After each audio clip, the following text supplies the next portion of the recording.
अल्लाह ताला असल में बताना चाह रहे कि कुरान मजीद जो हमने नाजिल किया है इसमें बहुत सारी आयतें ऐसी है जो मुहकम आयतें हैं। मुहकम का मतलब है जो आसानी से इंसान को समझ में आ जाती है, उसको आसानी से एक्सप्लेन किया जा सकता है। और कुछ आयतें हमने कुरान में ऐसी रखी है जो मुतशाबिहात है।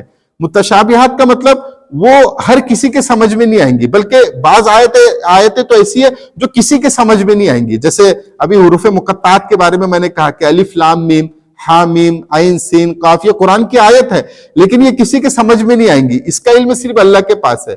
और ये भी एक आजमाइश के लिए अल्लाह ने इसमें रखा है। तो अल्लाह कह रहे हैं लोगों से कि जो मुहकम आयतें हैं जिसको एक्सप्लेन किया जा सकता है, जो आसानी से समझ में आ सकती है, तुम सिर्फ उसी में गौर व फिक्र करो और उससे अपने लिए हिदायत का सामान निकालो।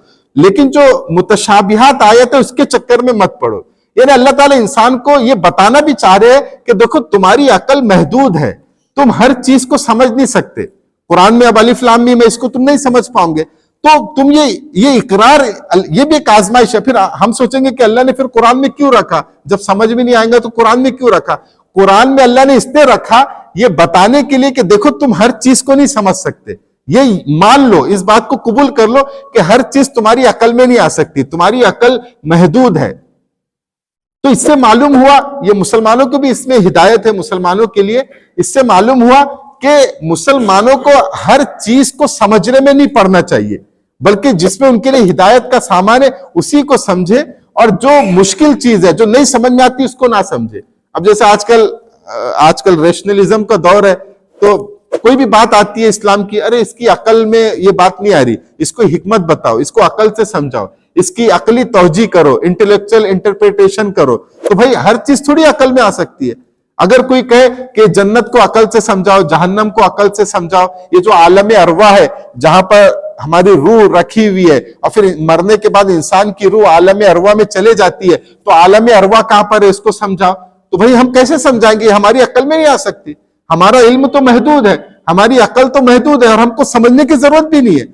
अल्लाह ताला ये थोड़ी सवाल करेगा क़यामत के दिन कि आलम अरवा कहां पर है ये बताओ। अल्लाह तो जो सवाल करेंगे उसकी तैयारी हमको करना है, ये सिखाया भी जा रहा है। अब इससे पहले हमने आयतुल कुर्सी पढ़ा, तो आयतुल कुर्सी में अल्लाह ने कहा कि उसकी कुर्सी वसिया कुर्सी समावाती वल अर्द, उसकी कुर्सी जमीन और आसमान पे फैली हुई है।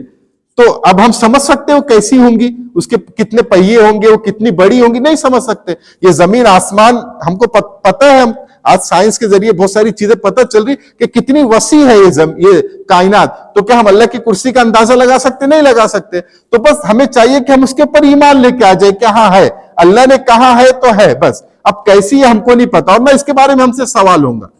अभी ये कायनात पे अगर हम गौर कर ले, ये कितनी बड़ी कायनात है, अभी साइंस हमको बता रहे, हालांकि साइंटिस्ट कहते हैं कि सिर्फ 5% कायनात अभी हमको पता चली, 5% कायनात, और 5% कायनात इतनी वसी है जो पता चल गई, डिस्कवर हो गई। जो टेलीस्कोप इन्होंने आसमान में छोड़ा है, हबल टेलीस्कोप है, तो उसके जरिए जो पता चल गई वो इतनी बड़ी कायनात है कि अगर यहां से दुनिया से लाइट की स्पीड में अगर हम सफर करें तो 63 बिलियन साल लगेंगे। 63 बिलियन साल कायनात के किनारे तक पहुंचने में जो पता चली अभी, और ये 5% पता चली। ये जो हमारा जो सोलार सिस्टम है, हमारा सूरज है, उसके इर्द गिर्द जमीन घूमती है, ये जो सोलार सिस्टम है, ऐसे सोलार सिस्टम 200 अरब 200 बिलियन से ज्यादा सोलार सिस्टम है जो सिर्फ हमारी गैलेक्सी में है। यानी एक गैलेक्सी है, वो गैलेक्सी के अंदर 200 बिलियन, 1 बिलियन कितना होता है पता है आप लोग को? 100 करोड़। 1 बिलियन, 1 बिलियन अगर हम गिनना शुरू करेंगे तो 25 साल लगेंगे गिनने में। इतना 1 बिलियन इतना बड़ा वो होती है, तादाद होती है। तो 200 बिलियन से ज्यादा ऐसी सोलार सिस्टम, यानी सूरज और ये जमीन हमारी गैलेक्सी में है। ये जो जितने तारे हम आसमान में देखते हैं ये असल में सब सूरज है। हमारा सूरज भी एक तारा है, सूरज को ही तारा बोला जाता है, और हर सूरज के इर्द गिर्द कुछ ना कुछ प्लानेट घूम रहे हैं। तो 200 बिलियन हमारी गैलेक्सी में है, और फिर हमारी गैलेक्सी का नाम मिल्की वे है। और हमारी गैलेक्सी के तरह यानी 200 बिलियन से ज्यादा सोलर सिस्टम, ऐसी गैलेक्सी 200 बिलियन से ज्यादा है, और इससे मिलकर कायनात बनती है। ये अभी साइंस ने पता कर लिया, ये साइंस ने पता कर लिया, और ये 5% साइंटिस्ट कहते हैं कि हमने 5% पता किया। तो अब बताइए, ये कायनात को बनाने वाला, क्या उसकी हर चीज को हम समझ सकते हैं? इतनी अकल है हमारे पास? और इतना गैप है इन चीजों में, इतना दूर है कि हमारे करीब जो सबसे करीब गैलेक्सी है, यानी हमारी जो गैलेक्सी है मिल्की वे, इसके करीब गैलेक्सी है एंड्रोमेडा, जिसका नाम रखा गया। वो गैलेक्सी तक अगर हम जाना चाहे तो लाइट की स्पीड में अगर हम जाएंगे, और लाइट की स्पीड होती है 1 सेकंड में 3 लाख किलोमीटर, 1 सेकंड में 3 लाख किलोमीटर, यानी दुनिया के हम 7 बार चक्कर लगा लेंगे 1 सेकंड में। तो 1 सेकंड में 3 लाख किलोमीटर की स्पीड में अगर हम जाएंगे, हमारी सबसे करीब गैलेक्सी में 25 लाख साल लगेगा, 25 लाख साल लाइट की स्पीड में जाने में, सबसे करीब गैलेक्सी में। तो ये कायनात बनाने वाला अल्लाह, क्या वो अल्लाह की हर चीज को हम समझ सकते हैं? उसकी कुर्सी का हम अंदाजा लगा सकते हैं?